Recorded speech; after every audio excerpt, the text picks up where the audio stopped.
안녕하세요. 2021년 주한감리교회 전교인 여름 수련회 하나님 말씀과 사랑에 빠지다에 참석하신 여러분을 환영합니다. 네, 지금은 우리가 성경이 우리에게 오다라는 주제로 특강 시간을 쭉 운영을 할 건데요. 여러분들 이번에 우리가 4주 동안 이 성경과 관련된 이야기들을 함께 여행을 할 거거든요. 첫 번째 주는 성경이 언어 이야기, 두 번째 주는 성경 사본 이야기, 세 번째 주는 성경 번역 이야기, 네 번째 주는 한글 성경 이야기를 통해서 우리가 성경이 정말 사람들이 하나님의 말씀을 어떻게 알게 되고 그리고 어떻게 기록하게 되고 얼마나 많은 사랑에 빠졌길래 지금까지 성경이 우리와 함께 했는지 그 여정들을 함께 하려고 하는데요. 이 여정을 책임지고 있는 임미영 목사입니다. 반갑습니다. 자, 그럼 네. 환영해 주셔서 너무 감사하고요. 자, 그러면 우리 오늘부터 첫째 주인데요. 오늘은 성경 언어 이야기를 쭉 한번 이야기를 해보려고 합니다. 자, 우리가 보통 성경의 언어 이야기를 하게 되면 어떤 언어를 기억하고 계세요? 어떤 언어? 성경은 무엇으로 기록되어져 있다? 히브리어 맞습니다. 히브리어는 성경은 두 가지가 있죠. 성경은 구약이라고 하는 성경이 있고 예수님 탄생하기 이전의 이야기들을 주로 다룬 바로 히브리어로 기록되어져 있다라고 얘기를 하는데요. 이 히브리어 혹은 히브리 문자는 언제부터 쓰여졌냐면 지금부터 약 3,500년 전부터 기록에 있었다 그래요. 또 다른 신약은 무슨 문자로 기록되어 있다고 보통 이야기를 하죠? 맞습니다. 네, 헬라어 맞습니다. 신약은 헬라 문자 헬라어로 기록이 되어져 있다고 이야기를 하는데요. 사실은 살짝 조금 틀리기는 해요. 원래는 이것은 그리스 문자라고 이렇게 얘기를 해야 되는데 우리한테는 헬라 문자가 더 익숙해요. 헬라 문자는 사실 예수님 시대를 전후로 해서 300년 전, 300년 후에 기록된 문자들을 주로 헬라 문자라고 얘기를 하거든요. 그런데 그냥 우리는 그리스 문자가 더 생소하죠. 그래서 항상 헬라어라고 불렀기 때문에 헬라 문자라고 그냥 우리는 이렇게 통칭으로 얘기를 하겠습니다. 근데 신약 시대에 기록되었던 이 헬라 문자라고 하는 것은 지금부터 약 3,000년 전에 그 문자가 형성되기 시작을 하거든요. 근데 여러분들이 혹시 학교 다닐 때 좀 배웠던 기억을 하신다면 문자가 어떻게 시작되었다라고 알고 계세요? 문자의 시작은 사실은 대부분이 그림으로 시작을 했다. 이런 얘기를 많이 하죠. 이런 그림으로 시작을 하는데 어떻게 하냐면 고대 사람들이 기록을 하고 싶은 거예요. 자기가 너무너무 기억하고 싶은 이야기들. 특별히 제일 고대 사람들이 가장 중요하게 생각했던 건 고대 사람뿐만 아니라 우리들도 마찬가지로 우리의 그 삶 속에서 24시간 중에 가장 많은 시간은 잠자는 시간 빼고 나면 뭐 하는 시간일까요? 맞습니다. 먹는 거. 맞아요. 먹는 시간. 그러다 보니까 먹을 것 찾으러 다니는 게 제일 중요했고 먹을 것을 잡는 것이 굉장히 중요했거든요. 그러다 보니 이곳 앞바다에서 고래를 잡을 때는 그리고 동물 사냥 방법은 그리고 이곳 주변에 많은 물고기, 동물, 곡물은 이런 게 있어요. 사실 우리가 구약 시대라고 얘기하지만 훨씬 이전에 보통 우리 학교 다닐 때 구석기라고 배우는 그 시대에는 수렵이라는 문화를 가지고 있었다고 얘기를 하거든요. 사냥하고 물고기 잡고 그러다 보니까 정보를 좀 나눠줘야 되는 거예요. 남겨놓고 나중에 와가지고 또 한 번 와서 이곳에 오면은 이제 고래도 잡을 수 있고 이런 내용들을 좀 남겨놔야 되는데 대표적인 걸 보면 프랑스의 라스코라고 하는 곳에서 발견된 벽화인데 22,000년 전이에요. 어마어마하게 오래됐죠. 인류가 이렇게 기록을 남깁니다. 뭐같이 생겼나요? 맘모스입니다. 맘모스. 그 유명한 맘모스의 멧돼지. 왼쪽은 멧돼지고요. 오른쪽은 맘모스 계통인데요. 이렇게 맘모스뿐만 아니라 말을 잡으러 다닌 그림들. 이런 그림들을 남겨놓으면서 이곳에 오면 이런 동물들을 만날 수 있어요. 라고 소개하는 정보를 기록에 남기기도 하고요. 우리나라에서는 7,000년 전에 여러분들이 혹시 울산으로 많이들 기억하고 있는데 울주 대곡리 방구대 암곽화라고 하는 게 있는데요. 자세히 보시면 가까이 가서 보시면 고래를 사냥하는 방법에 대해서 기록에 남겨놨어요. 그림으로 전부 다 사람들은 이렇게 기록을 남겨놨다라고 하는 거죠. 그래서 고대 사람들은 전부 다 그림으로 이렇게 시작을 했다라고 기억을 하면 굉장히 좋을 것 같은데요. 이렇게 사람들이 그림으로 그림을 그리다가 문자가 시작되게 하게 돼, 정확히 문자가 언제 시작이 되게 되냐면 사람들이 사실은 농경 생활을 하면서부터 조금 더 문자라고 하는 게 발전하기 시작합니다. 농경 생활을 시작하게 되니까 내가 밀 농사를 지었고 저 친구는 보리 농사를 지었어요. 근데 우리가 밀과 보리만 먹어서는 사람이 살 수가 없겠죠. 또 뭐 먹고 싶으세요? 고기. 그쵸, 고기 먹어야죠. 그리고 또 물고기도 먹어야 되고요. 그쵸, 조개도 먹어야 되고 사람들이 각자 다 잡는 게 다 다르고 농사 짓는 게 다 다르다 보니까 그때부터 뭐가 시작이 되냐면 물물 교환이 시작이 되거든요. 물물 교환이 시작됐다라고 하는 건 서로 나누어 갖게 되는데요. 상거래가 시작이 돼요. 그런데 내가 너에게 물고기를 10마리를 줬습니다. 기록을 남겨야겠죠. 남기기 시작합니다. 그래서 사실은 우리가 글자가 시작된 것, 문자가 시작된 것을 사람들한테 대부분 물어보게 되면 문자를 사람들이 왜 기록을 했을까요? 라고 물어보게 되면 뭐라고 대답하냐면 정말 100의 99명은 성경 혹은 신에 대해서 쓰려고요. 아니면 왕에 대해서 쓰려고요. 이렇게 대답을 하거든요. 그래서 사실은 숫자를 기록하려고 그런 거예요. 내가 너한테 물고기 10마리 줬으니까 너는 나한테 뭐 양 1마리를 줘라. 이렇게 서로 상거래한 내용들 때문에 이제 이 숫자를 기록하기 시작하거든요. 그러다 보니까 나에 대한 표시가 필요하겠죠. 나에 대한 표시. 그러다 보니 어쩌다가 글자 비슷하게 X자는 나야. 그 다음에 성솔빈 전도사는 이응 동그라미야. 그래서 동그라미 우리가 쉽게 생각했을 때 사인이라고 얘기하는 거 있잖아요. 그런 사인들이 시작을 하기 시작합니다. 그러다 보니까 이게 점점 밀을 거래를 하고 나서 남는 게 많아져요. 쌓여요. 사유재산이라고 하는 게 발전하기 시작하고요. 사유재산이 발전하니까 무슨 문제가 생기냐면 나는 저게 너무 갖고 싶은 거예요. 이병문 전도사가 가지고 있는 어떤 물건을 너무너무 뺏고 싶은 거야. 그러면 어떻게 할까요? 전쟁이 일어나요. 전쟁이 일어나요. 그럼 전쟁이 일어나니까 어떻게 할 거예요? 그 전쟁을 조금 다스리고 그 물건들을 조금 이렇게 서로 왕래하는 물건들을 잘 간수해야 할 누가 필요하냐면 왕이 필요하게 되는 겁니다. 그러면서 국가가 발전하는데요. 여기서 우리가 잠깐 생각해 봤을 때 성경적인 내용하고는 조금 다르다라는 걸 느낄 거예요. 성경은 왕이 이 과정을 통과해서 만들어졌나요? 잘 생각해 보세요. 그쵸? 다르죠. 성경은 한 번도 이렇게 국가가 먼저 만들어지고 사유재산이 생기고 국가가 만들어지는 과정 속에서 왕이 생기지 않았다라고 하는 거예요. 그래서 사실 이 구약 성경에 등장하는 이스라엘의 왕의 제도가 독특한 겁니다. 이스라엘에게 오직 왕은 누구였죠? 그죠? 하나님이었어요. 이런 세계가 어느 세계도 없어요. 굉장히 유일한 어떤 독특한 체계를 가지고 있는 국가가 어떤 사유재산 때문에 왕을 만든 것이 아니라 원래 왕은 오직 하나님이셨는데 그들이 전쟁에서 조금 더 다른 나라와 싸울 때 인간적인 싸움을 위해서 왕을 선출했다라고 하는 것. 그래서 우리는 사실 우리의 인생의 왕은 누구여야 된다고? 하나님이어야 된다라고 하는 사실이 다른 어느 세계와도 다른 겁니다. 그러다 보니까 이렇게 국가가 다시 돌아가서 국가가 발전합니다. 그런데 이 국가들이 어디에 발전을 할까요? 어디에 발전하게 되냐면 우리가 이렇게 보통 인간의 조건들이 있어요. 사람의 삶에 대한 조건들이 있는데요. 어디에 주로 살아야 되냐면 사람은 물만 있으면 40일을 버틴답니다. 그래서 주로 어디에 주변에 살까요? 큰 강. 그래, 큰 강. 그리고 또 이제 아까 제가 말씀드리기 뭐라고 얘기했냐면 사유재산이 생기고 국가가 서로 생기면서 왕들끼리 싸웠다고 얘기를 했거든요. 당연히 뭐가 필요할까요? 싸우려면. 그쵸, 무기. 그래서 당연히 청동기가 발달해요. 여기서 또 한 가지. 이스라엘은 청동기가 다 발달하고요. 철기가 발달하는 때부터 국가가 만들어져요. 굉장히 다른 독특한 체계를 갖고 있었다는 게 여기서 또 한 번 더 등장을 하게 되고요. 그리고 또 하나, 이제 문자라고 하는 것이 아무래도 상거래를 하면서 그리고 청동기가 발달해서 무기가 생기면서 이제 왕에 대한 기록도 하게 되면서 문자가 발전하게 되고요. 그리고 도시국가가 형성되게 됩니다. 그래서 우리가 학교 다닐 때 가장 많이 배운 이야기, 4대 문명에 대한 이야기. 어이구, 학교 다니실 때 이거 외워서 시험 보느라고 힘들었어요. 그렇죠? 힘들었어요. 그래서 굉장히 유명한 문명들이 등장합니다. 왼쪽에 보시면 메소포타미아 문명, 이집트 문명, 인도 문명, 중국 문명. 그런데 가운데가 강이에요.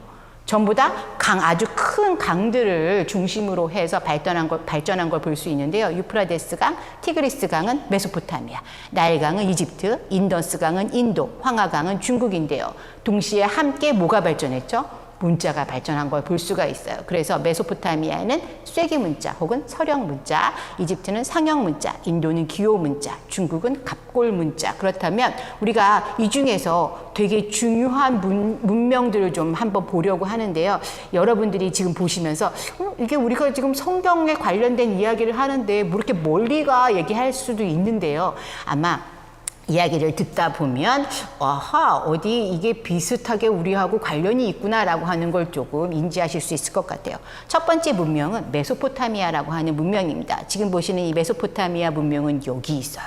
지금 보시니까 여기 지금 대표적인 거 메소포타미아 문명이 있고 우리가 4대 문명이라고 했던 것 중에 왼쪽에 보니까 이집트 문명, 이 두 가지 큰 문명이 있는 곳에 어느 나라가 있었을까요? 혹시 여러분 아시나요? 이 문명 사이에 있는 나라? 네, 조금 이따 다시 등장을 할게요. 우선 메소포타미아 문명을 이야기하면 메소포타미아 문명에는 바로 우리가 앞에서 쐐기 문자 혹은 서령 문자라고 얘기를 하는데요. 지금 보시는 것처럼 그림에서 시작을 한 걸 볼 수가 있죠. 싹이라고 하는 머리라는 뜻의 글자가 머리 모양에서 옆으로 누워가지고요. 쐐기라고 하는데요. 좀 어려운 말로 쐐기라고 얘기하고요. 못처럼 생겼어요. 못. 옛날 말로 쐐기라고 하고 요즘엔 그냥 못 모양이라고 해야 조금 더 우리한테 좀 친숙한 단어일 것 같아요. 그래서 이것을 어려운 한자 언어로는 서령 문자라고 하는데요. 이쪽 동네에서는 이렇게 점토판에다가 글씨가 찍혀 있는 것을 볼 수가 있는데요. 어떻게 글씨를 찍었는지 한번 볼까요? 고대에는요, 각 동네마다 그 동네에서 가장 많이 구할 수 있는 재료를 가지고 이 문서를 기록을 시작을 하는데요. 특히 이 메소포타미아 같은 경우에는 진흙을 이용해서 문서를 기록을 합니다.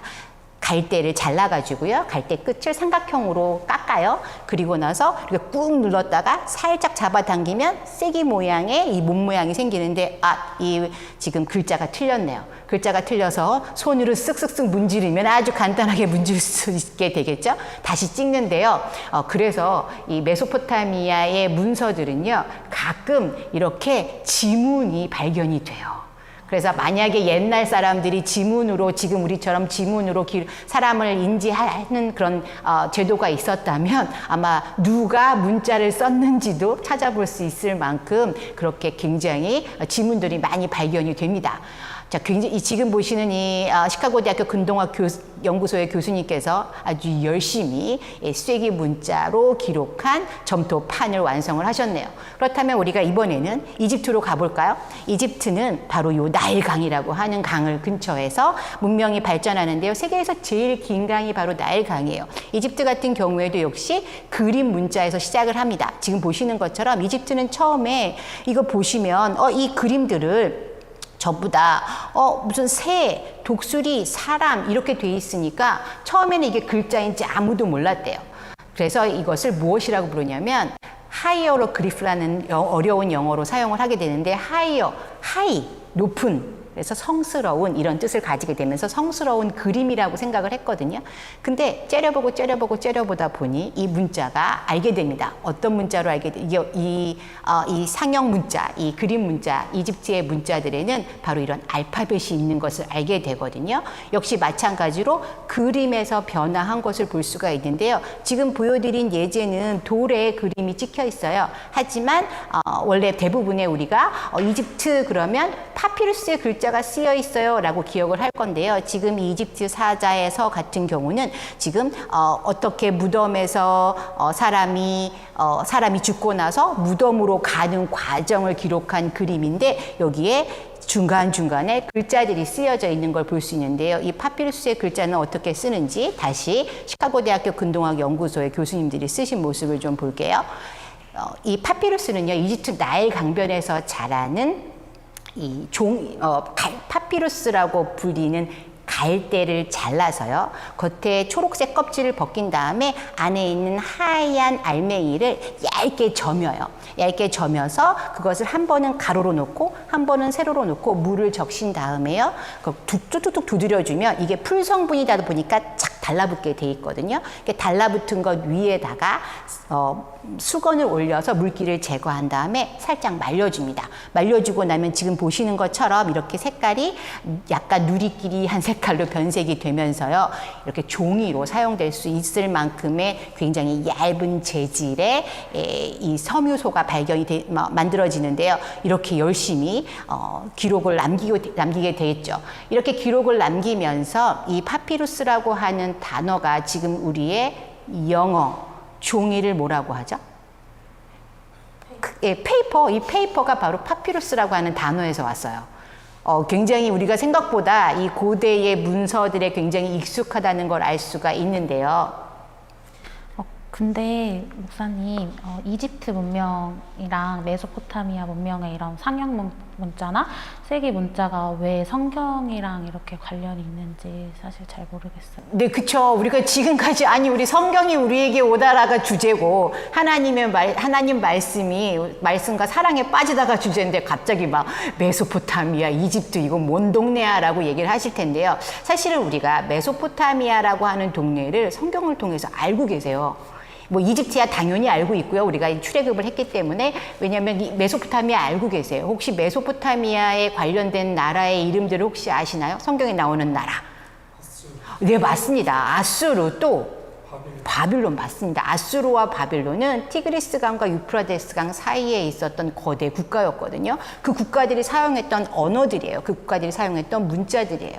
그거보다 더 먼저 사실 이 메소포타미아에서 사용되었다라고 하는 쇠기 문자는 수메르라고 하는 나라에서 가장 먼저 사용을 했거든요. 그런데 이 수메르라고 하는 나라가 성경에 등장합니다. 혹시 아세요? 창세기 10장에요.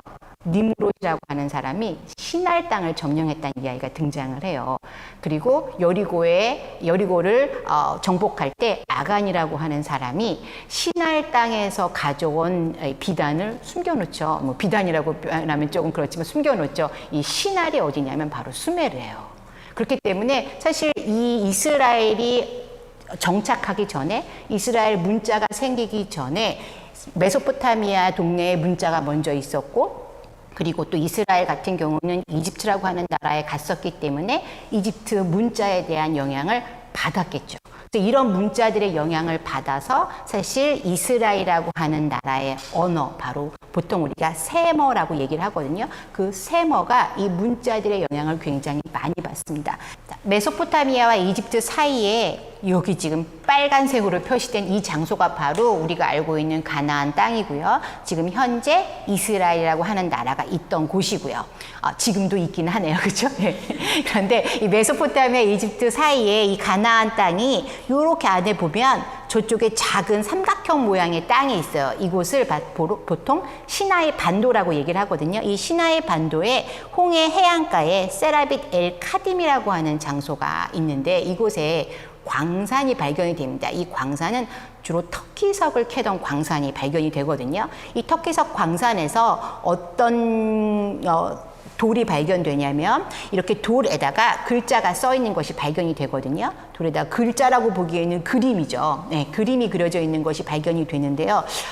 어디서 많이 본 그림 아닌가요? 앞에서 우리가 이집트 이야기하면서 메소포타미아 얘기하면서 봤던 그림, 그쵸? 보니까 뱀도 있고요. 그 다음에 우리가 아까 메소포타미아 글자 얘기하면서 머리 모양 얘기했는데 머리 모양도 있고요. 물결 모양도 있고요. 어디서 비슷비슷한 것들이 있습니다. 손 모양도 있고 송아지 모양도 있고. 그림에서 시작됐네요. 그렇죠? 그런데 이 세라빗 엘 카딤에 도대체 사람들이 광산에 그 돌에다가 저걸 왜 그려놨을까요? 도대체 누가 그려놨을까요? 자, 이제 성경으로 돌아갈 수 있습니다. 자, 우리가 성경에 보면 이스라엘 사람들이 어디에 가 있었죠? 야곱과 그의 아들들, 요셉의 형제들이 이집트에 가 있었다 이야기를 하죠. 출애굽을 하는 이전에 이 사람들이 이집트에 가 있었는데 신기한 건 뭐냐면 이 사람들만 간 게 아니었다는 거예요. 당시에 이집트는요, 원래 이집트에 제일 유명한 게 뭐가 있어요? 이집트 하면 생각나는 거. 그쵸, 피라미드죠. 그런데 그 피라미드가 사실 기가 막힌 거예요. 왜냐하면 왕이 죽어서도 살아서 신으로 존재할 거라고 생각해서 피라미드를 세워줬어요. 그런데 사람들이 이렇게 보니까 왕이 죽어서 다시 신이던가요? 아니던가요? 아닌 걸 알게 돼요. 이게 4,000년 전에 왜 왕 죽었는데 다시 안 살아나네? 라는 걸 알기 시작을 해요. 그래서 왕에게 반항을 합니다. 왕에게 반항을 하기 시작을 하니까 왕 말을 안 들어요. 이집트의 왕 말을 안 들어요. 그래서 이집트의 왕이 사람을 좀 고용을 해야 되는데, 이런 이제 높은 자리에 앉혀야 되는데, 사람들이 자기 말을 안 듣는 거예요. 근데 그때 마침 저쪽 가나안 동네에 사람들이 스물스물 이쪽으로 장사를 하러 들어와요. 자, 가나안 동네에서 이집트 땅으로 장사하러 간 사람이 있습니다. 누가 있을까요? 요셉 이전에 아브라함, 야곱 전부 다 가족들 끌고 어디를 가나요? 이집트에 가요. 그렇게 가나안 동네 사람들이 이집트로 이렇게 가기 시작을 하거든요. 그렇게 가기 시작을 하면서 거기에서 이제 등용이 돼요. 등용이 돼서 이 동네를 이제 거기서 높은 자리를 앉기 시작합니다. 높은 자리를 앉기 시작하니까 점점점 욕심이 나요. 점점 욕심이 나서 그 자리를 다 차지하고 이집트 왕들을 내쫓아요. 실제로 이집트의 역사에 이집트 왕들을 내쫓은 힉소스라고 불리는 사람들이 있었다라고 이렇게 얘기가 되어 있거든요. 이집트의 기록에 의하면. 더 웃긴 건 뭐냐면요. 힉소스들이 여기를 차지하게 되면서, 자, 누가 등장을 하죠? 요셉과 그리고 그의 형제들이 이집트 땅에 왔어요. 상상을 해보세요. 아무리 요셉이 똑똑하고 왕의 꿈을 다 맞췄다 한들 어떻게 요셉이라고 하는 인물이, 그것도 감옥에 갇혀있는, 사실 지금은 조금 더 안 좋은, 사실 우리가 잘못 얘기하면 성범죄인 거잖아요. 성범죄 미수자처럼 이렇게 거짓말로 돼서 감옥에 갇힌 사람이에요. 그런데 그 사람을 등용을 해요. 총리로. 그것도 어떻게 등용할 수 있었을까요? 가나안 사람들이었기 때문에 그렇다는 거예요. 가나안 사람들이 요직에 있었고 그들이 왕이었기 때문에 요셉을 등용할 수 있었다라고 하는 거예요. 그런데 무슨 일이 벌어지냐면 이 요셉이 이곳에 있다가 점차 이 정권이 바뀝니다. 정권이 바뀌어서 옛날에 쫓겨났던 이집트 왕들이 저 아래쪽까지 쫓겨났다가 다시 힘을 얻어서 다시 이 가나안 사람들 다 내쫓아요. 자, 이 가나안 사람들을 다 내쫓은 이야기가 성경에 등장합니다. 출애굽기 1장 8절에 그때에 요셉을 알지 못하던 왕이 되었더라. 이게 바로 다른 정권의 왕이 된 거예요. 그러면서 요셉과 그 다른 사람들은 다 요셉은 이미 죽었고, 이스라엘 민족은 그런데 안 나가요. 요직에 있었던 사람들은 다 나가지만 이스라엘과 다른 사람들은 그대로 남았던 것으로 성경은 기록을 하고요. 그러면서 이제 이집트가 밉잖아요. 자신들을 내쫓았던 사람들의 후예들이에요. 당연히 미우니까 부역을 어마어마하게 시킵니다. 성경에서는 비돔과 라암셋을 지었다라고 되어져 있는데, 일부는 비돔과 라암셋뿐만 아니라 저기 세라빗 엘 카딤이라고 하는 동네의 광산에 가서 이집트의 임금을 위해서 터키석을 캤어요. 터키석은 이집트의 임금이 사용하는 굉장히 귀한 보석이거든요. 그래서 이 보석을 캐도록 이리를 보냅니다. 그러다 보니 이집트 동네에 살던 사람들이 이 시나이 반도에 갑니다. 그러면 가서 광선을 캐는데 하루 이틀만 있다 올까요? 일주일만 있다 올까요? 몇 개월씩 있다가 와요. 그러다 보니 자신들이 세머를 사용하는 사람들끼리 대화를 하면서 이집트의 영향을 받아서 무엇을 했을까요? 그림을 스스로 자신들의 언어를 그림으로 남기기 시작을 해요.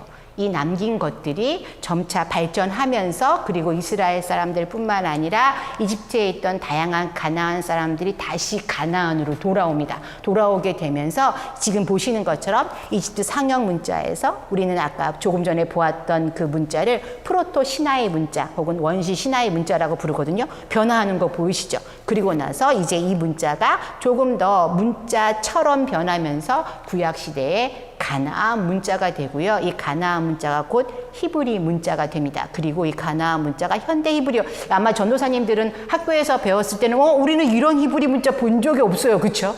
여러분들이 배운 히브리 문자는 바로 이 현대 히브리어로 변하는 건데요. 우리가 이 현대 히브리어로 변하게 되는 것은 우리가 세 번째 시간에 성경 번역 이야기에 가서 얘기를 할 거거든요. 그래서 이제 개봉박두 to be continued이기 때문에 다음 시간에 꼭 이 구약 시대의 가나안 문자가 현대 히브리어 이 히브리어 모양으로 변하는 걸 아시길 원하신다면 세 번째 시간을 꼭 참석을 하셔야 된다는 얘기가 되겠죠. 그래서 이 구약 시대 가나안 문자. 근데 생각을 해보세요. 근데 자꾸 제가 가나안 문자라고 얘기를 할까요? 우리는 히브리 문자 아니에요? 왜 가나안 문자라고 얘기를 할까요? 왜냐하면 이 당시에 가나안 문자를 사용하는 사람들이 여러 명이 있었기 때문에 그렇거든요. 자, 쉽게 얘기할게요. 우리가 지금 한글을 사용하잖아요. 한글을 사용하는데 분명히 제주도도 한글을 사용해요. 경상도도 한글을 사용해요. 강원도도 한글을 사용해요. 심지어 저 북한에 있는 함경도도 한글을 사용해요. 그런데 가끔 못 알아듣습니다. 제가 예전에 이스라엘 유학 시절에 친구라는 영화가 아주 그냥 핫했습니다. 그래서 친구라는 영화가 CD가 왔는데 아무리 봐도 이해를 못 하겠는 거예요. 난 분명히 한국인인데 어떻게 이 영화는 한국 사람들이 한국말을 하는데 이해를 할 수가 없을까. 그래서 부산 친구 불러다가 옆에 앉혀놓고 통역시켰습니다. 그게 뭐냐면 같은 글자를 사용하지만 동네가 살짝 다르다 보니까 예전에 황산벌이라고 하는 영화가 있었거든요. 고구려 백제 신라가 싸우는데 서로 말이 달라서 얘가 우리나라 군사가 아닌 걸 눈치를 채요. 실수해가지고 이제 우리는 지금 사투리라고 얘기하지만 그 당시에는 그 나라 언어였다라고 하는 거죠. 그래서 지금 보시는 것처럼 이스라엘 가운데 북왕국 이스라엘과 남왕국 유다는 히브리 문자를 히브리어라고 하는 언어를 사용하면서 우리는 히브리 문자라고 불렀고 아람국, 암몬, 모압, 에돔 그리고 저 꼭대기에 베니게 보통 우리가 성경에서는 두로와 시돈이라고 부르는 이 땅이 가나안 문자 같은 문자를 살짝씩 다른 언어로 사용을 하는 거거든요. 그래서 히브리어로 베니 아들이에요. 베니 아들인데 아람어로는 바르가 아들이에요. 비슷한 듯 비슷하지 않은 듯. 하지만 글자는 같은 것. 그래서 예수님은 몇 개 국어를 했다? 예수님은 성경에 보니까 히브리어도 하고 아람어도 하고 헬라어도 하고 3개 국어를 하실 수 있었던 이유 중에 하나가 뭐냐면 사실은 살짝 비슷했어요. 하지만 독특하게도 이 아람어도 하시고 히브리어도 했던 것으로 나와져 있는데요. 이렇게 히브리 문자가 이렇게 이 근처에 사는 사람들이 다 같이 가나안 문자를 나누어 썼다라고 생각을 하시면 돼요. 그렇다면 우리가 조금 전에 보셨던 그 표에서 한 가지 조금 더 자세히 들여다보시게 되면 이 구약시대의 가나안 문자 바로 옆에 뭐가 있냐면 초기 헬라 문자 그리고 신약시대 헬라 문자 나란히 써 있네요. 이건 무슨 얘기일까요? 이렇게 나란히 썼다는 얘기는 영향을 받았다는 얘기겠죠. 지금 보세요. 구약시대 가나안 문자의 제일 윗줄에 있는 게 바로 알렙이라고 하는 글자인데 그 알렙이 소 머리 모양을 옆으로 이렇게 틀었어요. 그런데 그걸 이렇게 세워 보니까 뭐가 됐냐면 우리가 알고 있는 알파 혹은 그 알파가 다시 라틴어에 영향을 끼치고 라틴어가 다시 영어 문자에 영향을 끼쳐서 A의 형태가 됩니다. 이야, 모든 선한 것은 어디서 나왔다고요? 모든 선한 것은 가나안에서 나왔습니다. 세계적으로 유명한 문자, 바로 영어 문자가 이 가나안 문자에서 나왔다라고 하는 겁니다. 도대체 누가 이 문자를 전달을 했을까? 바로 성경에 기록되어 있는 것들을 통해서 우리가 이 문자의 역사까지 알 수 있다라고 하는 거예요. 뭐냐면 성경에 보면 두로와 시돈 사람들이 등장을 하거든요. 특히 이 두로 사람은 우리가 열왕기상 9장에 보면 솔로몬이 성전을 지을 때 이 두로 왕 히람이 어떤 나무? 백향목을 보냈다라고 하는 게 나오거든요. 지금 이 아수르의 기록에 의하면 지금 보시는 이 배를 타고 있는 사람들이 바로 두로와 시돈 사람들이에요. 이 사람들은 지금 보시면 여기 거의 기다란 왜 나무판 같은 거 있잖아요. 이 기다란 나무판이 뭐냐면 진짜 나무입니다. 뭐냐면 백향목의 목재를 이동하는 겁니다. 그래서 성경에도 보면 그들이 바다 가운데에 있었다라는 표현이 등장을 해요. 에스겔서에 보면 그 이유가 뭐냐면 그들이 바다에서 왕래하는 사람들이었고요. 이사야서에서도 뭐라고 얘기하냐면 이 사람들은 무역상이었다. 두로와 시돈 사람들은 무역상이었다라고 얘기를 하는데요. 역사적으로도 보면 성경에 두로와 시돈은 이 베니게라고 나중에 부르게 되는 이 두로와 시돈 사람들은 에스겔서 27장 3절에 보면 어떻게 표현을 하고 있냐면 그들은 바다 어귀에 거주하고 있으면서 그 동네의 여러 섬들과 왕래를 하면서 지금 보시는 것처럼 소아시아, 그리스, 심지어 로마, 시칠리아 섬도 이들이 식민지화해요. 그리고 이집트를 건너가 아프리카의 카르타고라고 하는 곳까지 다 식민지화합니다. 그러면서 그리스까지 도달을 해서요. 여기서 그들이 자신들이 가지고 있던 가나아 문자를 전달하는 거예요. 그래서 그 가나아 문자가 변화돼서 헬라 문자가 됐고요. 그 헬라 문자가 변화돼서 라틴어가 되고 영어가 됐다는 거죠. 그래서 헬라 문자는 신약을 쓴 문자가 되는 겁니다. 이렇게 해서 문자들이 계속 발달을 하게 되니까 이제부터 이 사람들은 무엇을 할 거예요? 기록을 남기게 되겠죠. 기록을 남기게 되는데 지금 보시는 것처럼 이 오른쪽에 있는 키 큰 사람들이 두 사람이 지금 서 있는데요. 좀 그 사람들 손 위에 뭐가 있는지 좀 볼까요? 뭔가 한 사람은 기다란 거 위에 쓰고 있고요. 또 다른 사람은 네모난 판 위에 글을 쓰고 있거든요. 디글라필레셋, 성경에 등장하는 인물이죠. 디글라필레셋, 아수르의 왕의 궁전의 벽화에 남겨져 있는 건데 한 사람은 저렇게 긴 거를 또 한 사람은 판 같은 걸 사용을 하고 있는 걸 보고 또 다른 이제 아수르의 또 다른 왕인데요. 여러분의 왼쪽에 보이는 군사 전쟁이 끝난 다음에 군사들이 조공품을 기록하고 있는 장면이 등장을 하는데 한 사람은 여전히 긴 거에 쓰고 있고요. 또 다른 사람은 네모판에 쓰고 있는 게 보이시죠? 우리가 지금까지 본 것들. 그쵸? 파피루스 긴 거. 그 다음에 네모판은 점토판. 이렇게 해서 실제로 이렇게 긴 파피루스나 혹은 이런 점토판에 기록을 남겼을 것이고요. 성경도 역시 이 긴 파피루스나 혹은 이런 점토판에 기록을 남겼을 거라고 보고 있는 겁니다. 그런데 안타깝게도 제가 지금 남겼을 거라고 보고 있습니다라고 한 이야기를 드리는 이유는 뭘까요? 남은 게 없어요. 남은 게 없어요. 그래서 좀 안타까운데 사실 이스라엘 사람들은요 항상 말씀을 기억해야 하는 사람이었어요. 왜냐면 성경에서도 신명기 6장 6절에서 7절 말씀을 보면 이렇게 말합니다. 오늘 내가 내게 명하는 이 말씀을 너는 마음에 새기고 내 자녀에게 부지런히 가르치며 집에 앉았을 때에든지 내 길을 갈 때에든지 누워있을 때에든지 일어날 때에든지 이 말씀을 강론할 것이며 항상 그들은 말씀을 읽어야 되고 말씀을 자녀들에게 가르쳐야 되고 기억해야 한다라고 강조를 했어요. 그렇다면 그들 안에는 분명히 파피루스가 됐던 점토판이 됐던 성경의 기록들이 있었을 것이고 그것을 자녀들에게 계속해서 가르쳤었을 것인데 안타깝게도 이스라엘은 그 성경들이 다 사라졌습니다. 사라진 이유는 자연스럽게 우리가 알 수 있는 거죠. 전쟁으로 인하였을 거라고 생각을 하는데요. 사실 전쟁만으로 잃어버리지는 않았어요.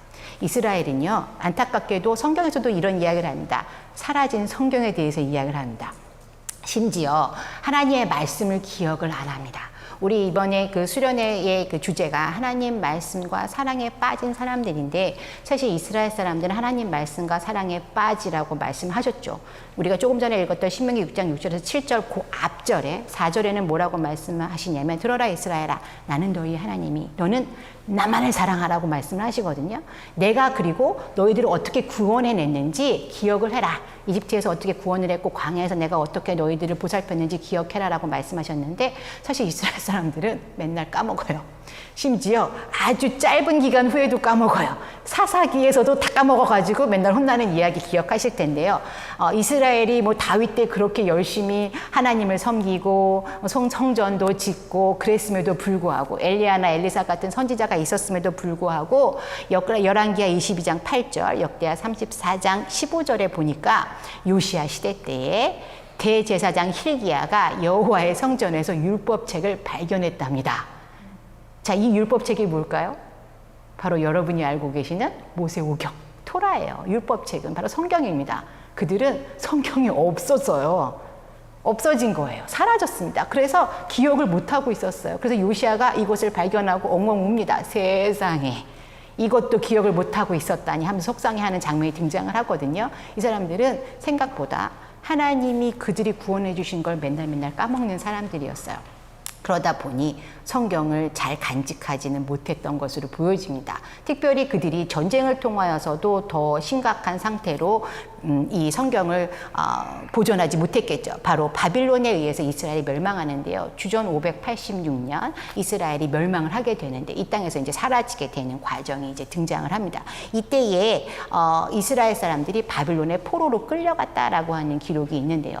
바빌론의 포로로 끌려가면서 사실 성경에는 등장하지 않는 이야기인데요. 이스라엘의 유대인들 사이에는 설화가 있어요. 이스라엘도 이제 자신들의 우리가 다음에 이야기를 또 하게 되는데 번역의 얘기를 하다 보면 외경이라든가 위경이라든가 이렇게 그들의 어떤 설화를 담은 그런 기록들이 있는데 그런 기록들에 의하면 이스라엘 사람들이 이 바빌론에 끌려가면서 이야기가 등장을 하는데요. 안타깝게도 이스라엘은요, 우리가 잘 아는 것처럼 이 형상을 기록에 남기지 않았어요.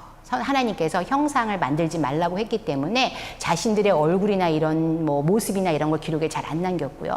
바빌론은 왕에만 관심이 있었어요. 그래서 일반인들에 대한 기록을 잘 안 남겼는데 다행히 아수르의 기록을 우리가 예제로 한번 볼게요. 니느웨에 바로 우리가 좀 잘 아는 임금이죠. 히스기야와 전쟁을 한 사네립이라고 하는 사람이 남겨놓은 부조에 보니까 이제 비슷한 상황을 좀 상상을 해보세요. 이스라엘 사람들입니다. 라기스라고 하는 곳에서 이스라엘의 포로들을 끌고 가는데 그 포로들을 볼 때 보니까 뭐가 등장하냐면 여러분들 왼쪽에 있는 그림에는 긴 치마를 입고 있는 사람들이 있고요. 오른쪽의 사람은 치마가 좀 짧습니다. 자, 치마가 길다라고 하는 것은 행동이 편할까요? 불편할까요? 굉장히 불편해요. 우리가 잘 아는 것처럼 우리나라도 옛날 양반에 대해서 이야기를 할 때 두루마기를 입고 있는 사람은 당연히 양반이고요. 그냥 저고리와 바지만 입고 있는 사람들은 보통 평민이죠. 왜 그러냐면 두루마기를 입으면 몸이 불편해요. 마찬가지입니다. 저렇게 긴 치마를 입으면 몸이 불편한 사람들이에요. 당연히 지위가 높은 사람들이에요. 자, 지위가 높은 사람들은 손에 무엇을 들었나요? 아무것도 안 들었어요. 그죠? 그런데 지위가 낮은 사람들, 저렇게 노동을 하는 짧은 치마를 입은 사람들은 짐도 지고 가고 수레도 끌고 가고 잔뜩 싣고 갑니다. 이 그림을 좀 상상해 보셨을 때, 이 그림으로 이제 우리가 이 바빌론의 포로로 끌려가는 이스라엘 사람들을 좀 상상해 보셨을 때, 성경에서도 바빌론으로 포로로 끌려가는 사람들은 귀족들이었어요. 귀족들이었는데 당연히 귀족들은 자신들만 가는 게 아니라 자신들의 종들도 끌고 가겠죠. 그래서 이 유대인 설화에 의하면 이렇게 보니까 귀족들이 빈손으로 가는 거예요. 아니, 포로 주제에. 그죠? 그래서 어떻게 하냐면 안 되겠다. 이 종들이 끌고 가는 짐들 속을 막 뒤집니다. 뒤졌더니 웬 가죽으로 된 긴 것들이 있더래요. 그래서 그거를 조각조각 잘라서 꼬매가지고 거기다가 돌을 넣어서 메고 가게 했대요. 자, 이 긴 가죽이 무엇이었을까요? 혹은 긴 파피루스가 무엇이었을까요? 네, 성경입니다. 그렇게 성경은 원본들이 사라져갑니다. 그리고 안타깝게도 이스라엘 민족이 이 바빌론이라고 하는 땅에 가서 50년밖에 안 있었잖아요. 언어를 잊어버려요. 그곳에서 잘 먹고 잘 살려고 노력을 너무 하다 보니 언어를 잃어버리면서 성경은 사라집니다.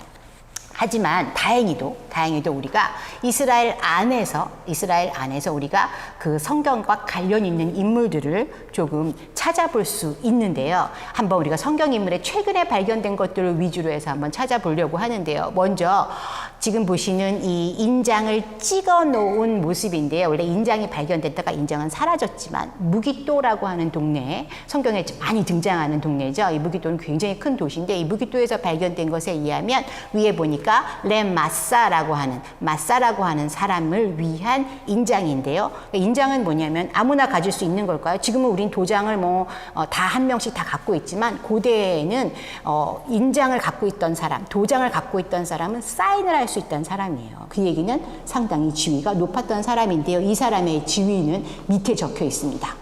여로보암 아바드라고 써 있습니다. 바로 여로보암 2세, 우리가 알고 있는 북왕국 이스라엘 왕 여로보암 2세의 종이었어요. 신하였던 사람으로서 적어도 사자가 자신의 문양으로 사용하는 사람이라면 지위가 좀 높았겠죠. 네. 그리고 또 다른 사람, 우리가 좀 진짜 왕 거는 아니잖아요. 왕의 신하 거잖아요. 정말 최근에 발견된 건데요.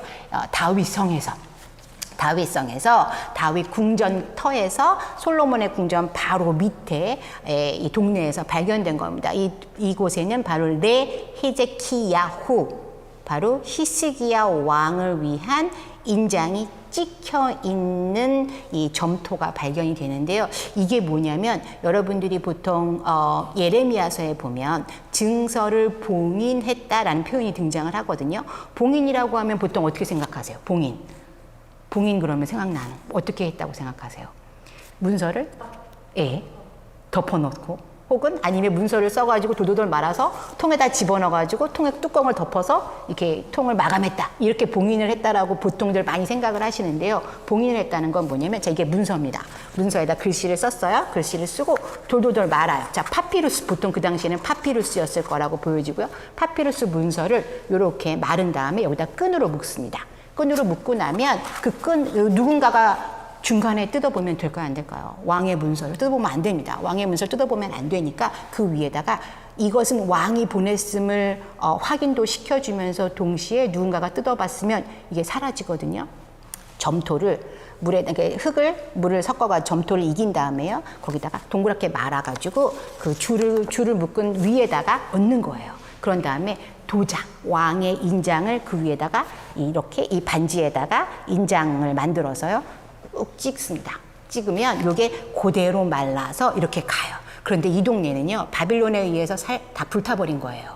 그러는 바람에 사실은 그냥 말린 거기 때문에 발견되기가 힘들거든요. 근데 불타는 바람에 얘가 토기처럼 단단해져가지고 이렇게 그대로 글자까지 다 남겨져 있어서요. 히스기야후, 바로 히스기야가 실존 임금이었음을 확실하게 증명해 줄 수 있는 유물이 최근에 발견됐고요. 심지어 바로 옆방에서는 뭐가 발견됐냐면 나비 선지자 레이샤야후, 바로 이사야의 인장도 발견이 됩니다. 성경의 인물들이 이렇게 전부 다 하나하나 발견이 됩니다. 그렇다면 이스라엘 안에서만 발견됐겠지, 그죠?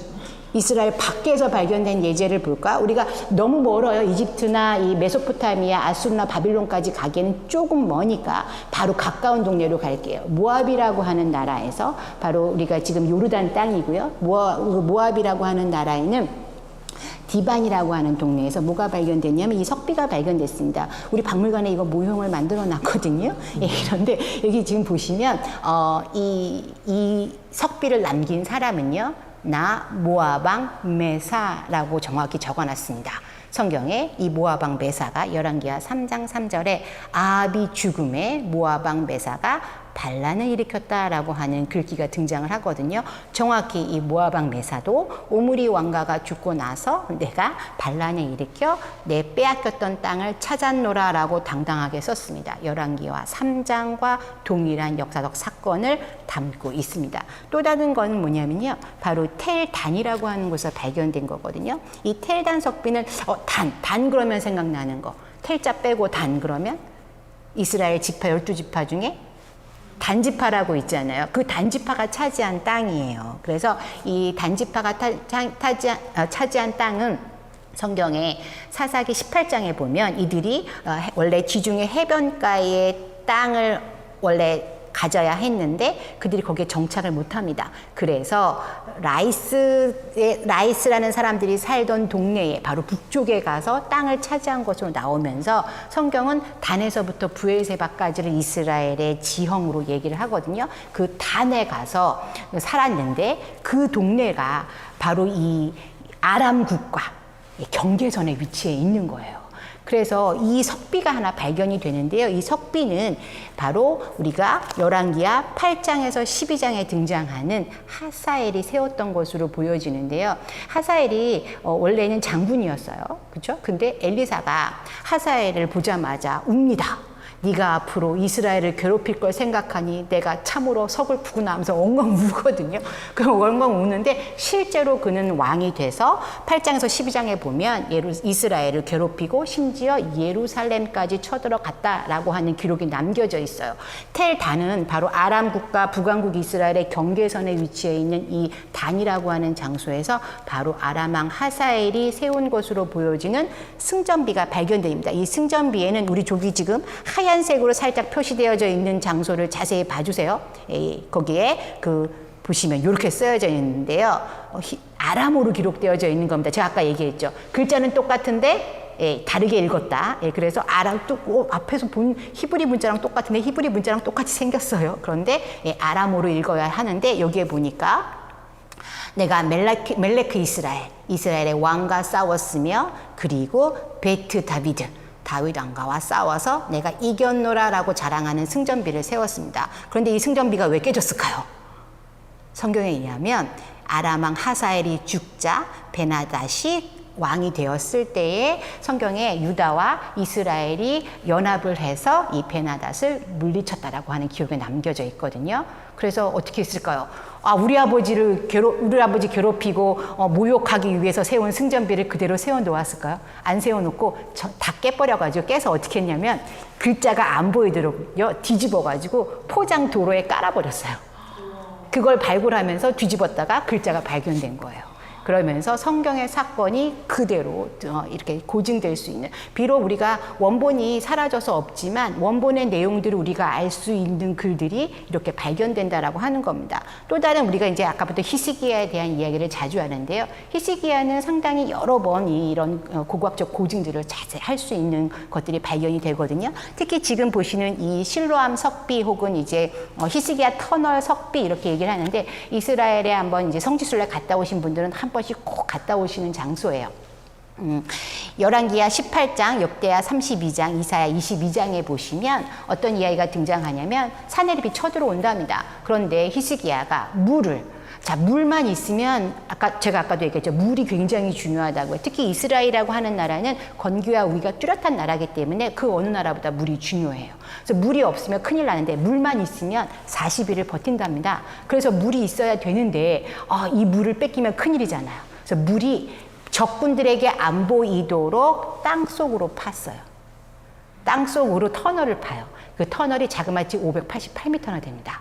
그런데 이 터널을 팠는데 이 전쟁 중이잖아요. 그러니까 빨리 파야 되는 거예요.